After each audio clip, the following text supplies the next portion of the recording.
Evening, guys. Welcome to the weekend. It's been a long week, so I think I'm looking a bit haggard, a bit tired. Want to get straight on to today and talk about kind of the why the 18th of Jan is important. I hadn't planned it to work out this way, so it's quite cool. But when you've all done your, hey Sean, do you want to? It says here I can bring you on camera. Do you want to come on camera? I'm guessing that's a no. Anyway, cool. 18th of Jan. As you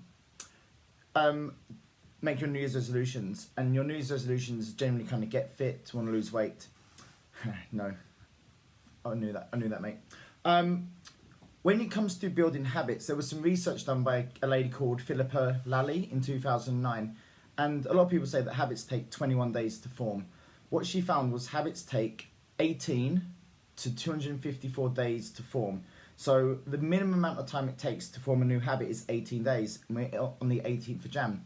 So if you haven't formed your habits yet, it does take a length of time.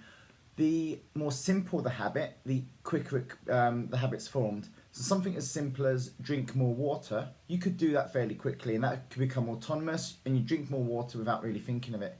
Something as complex as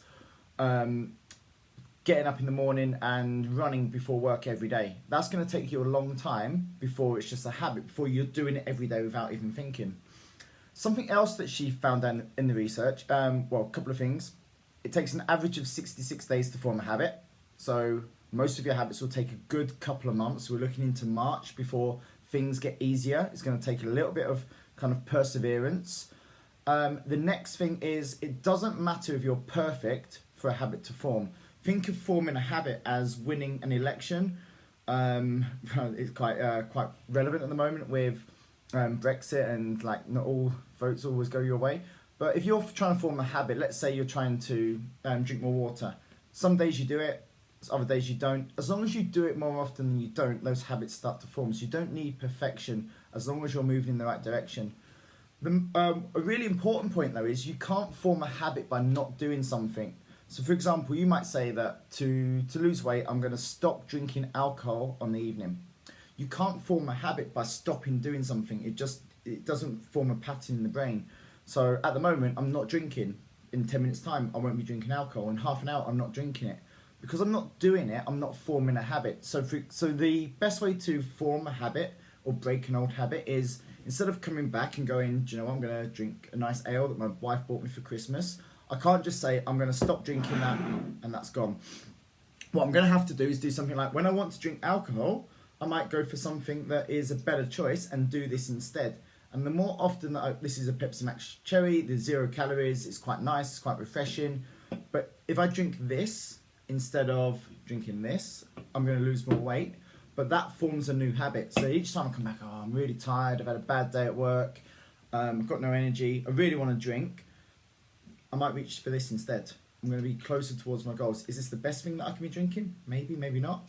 But at least it's doing something, an action in place of a previous action that took me further away from my goals. So just to kind of recap that, keep going with your goals. It does take you time to make them habitual.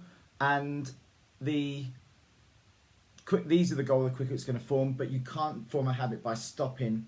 Hey, Damo, you okay, mate? The last part, I always finish with my bullshit corner. And for those that saw my Instagram, you kind of know what I'm going to be talking about. Matt Gleed, it's not Heart FM. It is Slimming World. Now, I've got a few friends, a few clients that do Slimming World, and they keep shooting themselves in the foot with their ridiculous kind of changes in their sins. Let's cut to the chase. So a sin-free food for Slimming World is something that you can eat in an unlimited amount, in their own words, an unlimited amount, and it doesn't affect your results. And if you have, then you have certain foods that have sins, and the more sinful the food, the more points it has. So in the last couple of days, they've just had their sin-free chips. So you can, and it says you can eat an unlimited amount. Now, actually, to be fair to Slimming World, the phrase is, eat an unlimited amount until you're satisfied. But here's the issue with that statement. When we diet, we have these uncontrollable, subconscious urges to eat. We walk past things like, I don't really like biscuits, but when I'm dieting, I see a biscuit, I'm just like, oh, I just want to eat a biscuit. Like, we have these cravings, and I can go down the route of leptin and ghrelin and GLP and all these hunger hormones that dial up. But if you tell someone who's dieting they can eat an unlimited amount, but eat till they're satisfied, those signals are messed up. You will keep eating and you will overeat. In one portion of sin-free, unlimited amount of chips, it's about 150 calories.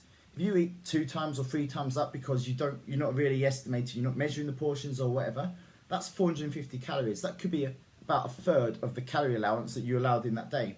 So any diet that allows you to, like points free, or just the rules don't allow you to maintain a calorie deficit, it's pointless.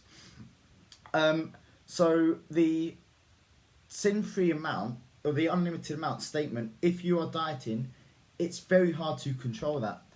The second thing is, if the rules itself, if you're the rules that are set onto the diet, so if you're following a vegan diet, you don't eat meat. If you're following a low carb diet, you don't eat carbs. If you're following a Weight Watchers diet, you eat to a certain amount of points.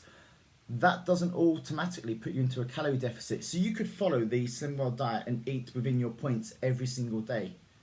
But if those points, so if the calories you eat still take you over the calories that you burn, you won't lose weight. You can stick to the rules of the diet. It doesn't mean you're going to lose weight. So the diet is fundamentally flawed. Does that make sense? If you're not, you can stick to the plan and you won't lose weight. And that's why it made my bullshit corner, is you can't tell someone that they can just eat an unlimited amount of chips if they're dieting, and they do that, they stick to the plan and they don't get results. It's unethical, it annoys me, and it's fooling people into, well, not getting results for the, so you should have this kind of ethical, moral stance point. So just on that note, please look at, if you're following a set plan and you're not getting results, are you in a calorie deficit? If you're not, if you don't know what that means, if you don't know how to work that out, if you're not sure if your diet puts you into a deficit, please come and speak to someone that knows. Don't just follow it blindly and expect it's going to work for you. So hope you found this interesting, guys. Please let me know. Please drop me some feedback. Please share this to people that it might help, as always. And next week, I'm going to talk about how you can track your diet, some of the pros and cons of, do you use weight, do you use bioelectrical impedance, all these body fat scales, etc. So speak to you next week. Have an amazing weekend, wherever you're up to, and I'll see you all soon. Bye-bye.